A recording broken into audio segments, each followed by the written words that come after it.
Hi YouTube, I know it's been forever, I haven't done a video in ages, just haven't really had mojo for it. I suppose that's the right word. Yeah, I have quite a lot of stuff to tell you, but for now I'm gonna do some other videos as well today, but I thought I'd just do like a funny little question one for now. At the moment you're sat on top of my laptop and I've got a load of questions up that I've got from Laura FFV, I think that's her name. Let me just check because I might have got that completely wrong.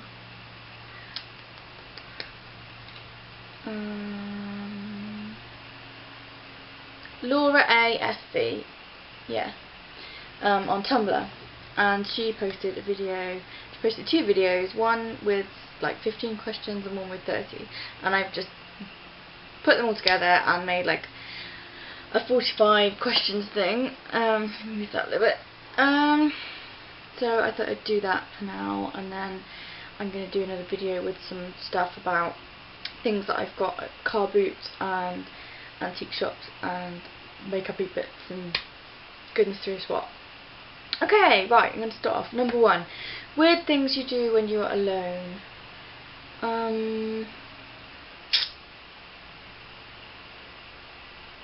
I make up voices for my pets. Yeah, because I'm cool. 2, how have you changed in the past 2 years? Well, the obvious one would probably be my weight has gone down, then up, then down, then up again, and now it's kind of up, but it's less than it was this time 2 years ago, so better than nothing, but yeah, I'm just not in the right frame of mind to be dieting. I just can't focus on it at all. 3, what kind of person attracts you? Well, honesty is a massive thing, and confidence, I suppose. Not overconfidence, I don't like cocky people, but confidence in being who you are and, you know, being brave enough to do what you want, or wear what you want, say what you want, well, within reason. What do I wear to bed? T-shirts or nighties, nothing special. 5 things that irritate you about the opposite or same sex. Okay, 1, men when they pretend that they're listening and they clearly aren't, because when you mention whatever you've said before, they're like, what? You didn't tell me that, and you're like, yeah, I did. That really annoys me. Women who are obsessed with being orange. Unfortunately, a lot of my family are that way inclined, so I don't see them that often. Men who think all women want them, i.e. they think they're God's gift. Seriously. And they're usually the ones that really, really aren't. They may look nice, but they're assholes. Women who put other women down for wanting to be a stay-at-home mum. This really fucks me off. I'm gonna be blunt. Women who say, oh, well, you know, you can't have a career, you have to have a career, and you can't do both. It just really annoys me. It's as if they're second-class citizens if you decide that you're gonna, when you have a child, that you're gonna rear them yourself. I mean, Jesus, that's what having kids is about. You don't pay someone else to bring your children up. It just really annoys me. Obviously there are exceptions when people really have to go to work and they have to leave their kids with childminders and stuff, but that's different. Paying for a nanny for your entire existence, well, sorry, but just don't have children. That was a bit soapboxy, I'm sorry. Okay, the last one is men who are obsessed with sport. Seriously, you're all losers. It is a game. Whatever you're watching, it's a game, and you get so worked up, it becomes this major deal, and I can't stand it. Thankfully, my husband watches Match of the Day when it's on, and will flick on maybe Formula 1 or cricket. Tennis not so much, but he will just watch them and not become like some moody Neanderthal. Oh, can't stand it. Okay, number 6. Next question is the person you like and why I like them. Well, obviously I like and love my husband, Sam. The reasons, well, there's too many to mention. He's just awesome. 7.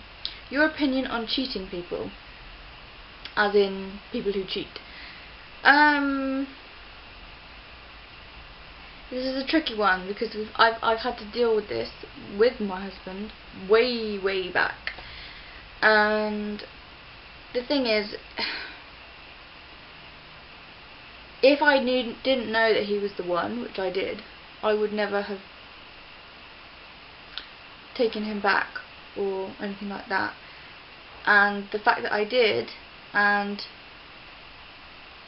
he has been the most loyal man I have ever known since I took him back. So if you know that the person who's done this to you is the one, then there are such things as second chances. That's all I'm going to say. Okay, number 8. Something you're currently worrying about. Money, which is pretty much what I always worry about, so that's nothing new. 9. Your last kiss. That was last night before I fell asleep. Oh, isn't that nice? My views, this is number 10, my views on drugs and alcohol. Okay, I used to be a massive pothead. I used to smoke a lot of weed. I have not smoked in about 2.5 years, and the last time I did smoke, I was a paranoid wreck, so I haven't ever had any since then. Drink, I don't tend to drink that often. I get a hangover and I don't enjoy myself as much as I used to. It's sad, I feel old, it's depressing, let's just leave that there. 11. My current relationship. If I am single, discuss how single life is. Well, I'm clearly not single, I'm married and I love it. 12. Things you would say to an ex. Okay, my first ex, because I only have 2 proper exes, the rest do not count. Where are you? You've disappeared off the face of the planet. You're not on Facebook anymore. It's a sad time because you were quite a cool guy, so whatever. And the second one, go fuck yourself. 13. A date you would love to go on. Wow. I would say a surprise day trip to Disneyland Paris would be pretty sweet. But it's not going to happen because it's horrendously expensive. 14. Something disgusting that I do. This is tricky because there are things that I do that I'm not going to admit to on YouTube. I mean, geez. But I would say squeezing spots. It's just I cannot help myself. I'm trying really hard not to, because I know that the more you squeeze, the more it scars. So at the moment, I'm not too bad. It's a bit blotchy on my chin, but I have suffered quite badly with acne in places on my face. So yeah, spots. 15. The best thing to happen to you this week. Well, it's only Monday, but I did get a little message today from a friend that lives in America, and I asked her if she could find me some nail polishes that Walmart was stocking, and they're by Nerds, the sweets. They're like the sour, like apple and cherry and crazy coloured little blobby candy stuff. They've made scented nail polish. There's a set of 4, I think, and she's found them and she's sending them to me. I'm so excited. They're like grape and watermelon, and they smell when they're dry, so I'm really excited about that. That's kind of cool. 16. 3 things you're proud of about your personality. I'm straightforward and I'm honest, and I'm a loving person, and I'm a pretty forgiving person. I don't believe in holding grudges unless someone's really wronged you. I think life's too short. If the benefits of having someone in your life outweigh the things that they've done, then I will forgive. if it's the other way around, but, well, you have no chance, but that's how I feel. 17. Things that make you scared. The thought of losing my mother is the biggest thing for me. She had a heart attack last year, and it was very scary thinking that she could be gone, but thankfully she's recovered and she's very healthy now, and yeah, I just, the thought of losing her is awful. I don't like to think about it. 18. My views on children today. Right, I work in a school, primary school, so obviously I have quite a lot of contact with kids, and all I'm going to say is blame the parents. And that goes for any type of kid, whether it's a kid that has behavioural problems or one that is precocious to the point of, it's all because of how they're brought up. It's not their fault, they're like that. So usually I can spot a parent of a child at school, even if I don't know that they are the kid's parent. I can tell by their behaviour. So yeah, that's my view. 19. Something that never fails to make you feel better. Okay, that would be my husband, by far. I nearly put food, but that's not quite true, really, because sometimes it makes me feel worse. So yeah, my husband is that. The last argument. Oh, whoops, camera. There we go. The last argument that I had was with my husband about the boiler. It was ridiculous. He'd run the bath and there was no hot water. It was bath with cold water. He got cross and kicked the boiler, and I got cross at him, and it was quite ridiculous. We both ended up laughing at the end of it. If anyone had walked in on that, they would have thought there was like some crazy bad stuff going on, but it was fine after 10 minutes. 21. Something you can't seem to get over. I really don't think there is anything. I'm in a quite good place at the moment, so I don't think there is anything.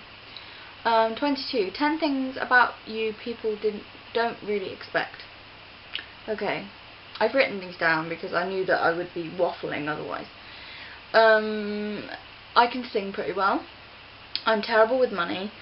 I only have 3 little teeth at the bottom here instead of 4 like everyone else. I don't know why, it's just always been that way.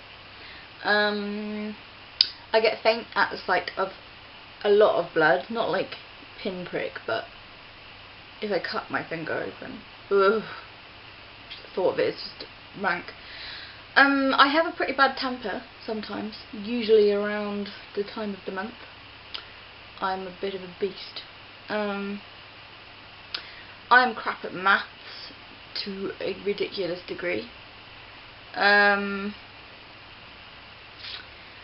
putting off having kids for a little while longer, which, if you know me, is a pretty big deal, because I'd always said as soon as I got married I would be having kids, but yeah, I've said in previous videos about why, my reasons and stuff. So yeah. I have 2 much older brothers from a different dad. There's another question later on about them, so I'm not going to go into that. My family originate from Essex. Yeah, I don't go back there that often. I never lived there, just to say. I hated school with a passion, and now I work in one. Go figure. If you'd told me that, 10 years ago, oh, you'll be working in school, I'd be like, not a chance. But there we go. That's just how things work, and I love my job, so yeah. Okay, 23. Something you always think what if about. Yeah, it's a fairly obvious one. It's what if I hadn't miscarried 4 years ago. My feeling about miscarriage is that it happens when it's not the right time, or there's something wrong and it shouldn't go to term or whatever. So it's a sad thing, but the time that it happened, it wasn't right. So, but I do wonder what if, I'd have a 3-year-old by now. So anyway,